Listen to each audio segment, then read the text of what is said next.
Roberto, one of the twins, was diagnosed with rheumatoid arthritis when he was a year and a half. When he was 3, we moved to Arizona with all of the boys. They basically left all their family here. We had no family in Arizona, my husband and I. After we'd been there about 9 months, I was in an automobile accident. I was hit on my way to work. I'd been an RN for 17 years. I ended up in the hospital on a respirator, and the boys were told that I was dead. Their father told them that I was dead. He said that he was told I probably wouldn't survive the accident, and he felt it was better for them just to be told outright that I'd not survived. The accident happened before Thanksgiving. A couple of days before Christmas, they took out my tracheostomy so I could speak. I called the house, and Raphael answered the phone, and I told him, Rafi, this is Mama. And he told me, you're not my mama, my mama's dead, and hung up the phone. He was just 3 years old at that point. I could just imagine how devastating it was for them to think for a month and a half that I was dead. And then all of a sudden to be presented with the fact that I was alive, but I was not the same mother they had before. I could no longer play with them the way that I had before. I could no longer ride bikes with them, take them to the park, or do any of the things we used to all enjoy together. My marriage went downhill, and we eventually divorced. I called my brother to come and get me and the boys and to bring us back to New Mexico, where we were from. He does not see the boys except maybe once or twice a year. He's not close to them and has very little contact with them. And that's made it very hard on the boys. Not only losing me to begin with, but getting me back and losing their father. I met Raphael about 5 years ago when he came to Counseling Associates for clinical services. At 4 years old, this little boy had been through more trauma than most people have their whole entire life. He was an angry little boy, very aggressive and very violent. He was often isolated and separated from the rest of the kids in his class. The boys were not around a male role model at all. We began to explore what some of his interests were. His biggest interest was to have friends, and that's when I became familiar with Big Brothers Big Sisters.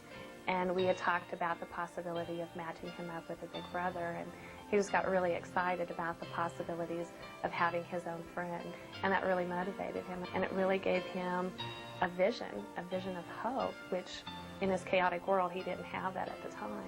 I contacted Big Brothers Big Sisters because I had heard that they had very good, strong male role models, and that's what my sons needed. I vividly remember Raphael coming in at least once a month when he would come in for services. He would ask me, Suzanne, did you get me a match? Did I get a big brother yet?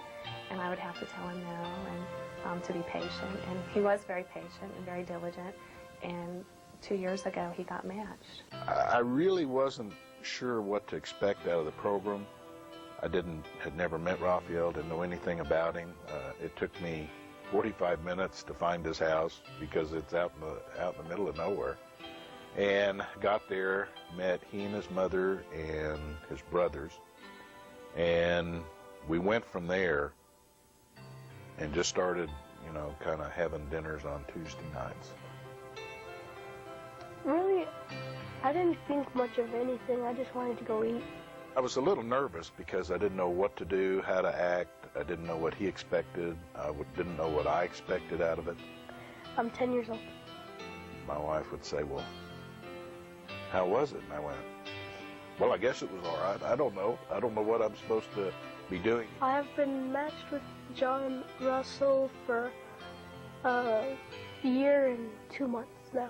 We finally had a little talk about, if you want to talk to me about something, then you're just talking to me. You're not talking to anybody else. I'm not breathing a word of it.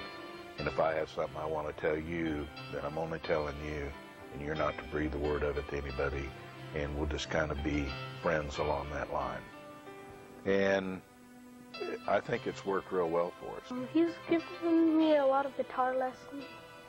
I'm giving him guitar lessons, and he wanted to go, and he said, Roberto wants guitar lessons too, and I said, well, this is just you and me. I like his guitar lessons, and he really knows my boundaries on, yeah. He's a great kid. He has a lot of interest. He's a lot smarter than I am, and that bothers me, but I guess I'll get over it. He's a lot like me, and he's the only father figure that I really have.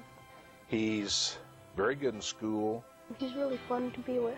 I found that, like most kids, there's the spur of the moment or at the moment that they're there. That's what they're involved in. He's fun, he's active, really a lot. I think the best time, I had some work to do for my business in Ruidoso. We went to Ruidoso. I had to take some pictures of some properties up there that I insured for some people. John had to take a picture of his house and for his company. And anyways, he said, "Do you want to go? Do you want to go with me?" And I said, "Okay." And we went the back way through Lincoln. We went to this big Bronco. And we no sooner hit the west end of Lincoln than it started snowing. And it didn't start just a tiny snow, it was a blizzard. We got really snowed in at Ruidoso. Cars were starting to get sliding. So we stopped and put it in four-wheel drive, and Rafi's eyes got real big, as mine did too. I'm not a big fan of driving in the snow. He had to put the thing in four-wheel drive and go off-road to get back on it. He and I talked the whole way through, "Oh, look at those cars on the side of the road. You know, they should have had four-wheel drive like us." Just that he almost ran over this big rock with a sharp point on it, and I just said, "Watch out for the big rock," and he just turned swerving. So we breezed right on through, and then went up, took the pictures, and had a good time. I think that was one of our best times. That was kind of fun, just he and I out on the road. It's real amazing to watch the interaction between Raphael and John, his big brother. It's hard to imagine them without the Big Brother program. I think the program's great. I've always been an advocate for kids. Their relationship really epitomizes what the mission of Big Brothers Big Sisters is. It was great. You know, it made me feel like everything was worth it. Oh yeah, when John sees this, he's really the best guy in the world. He really is.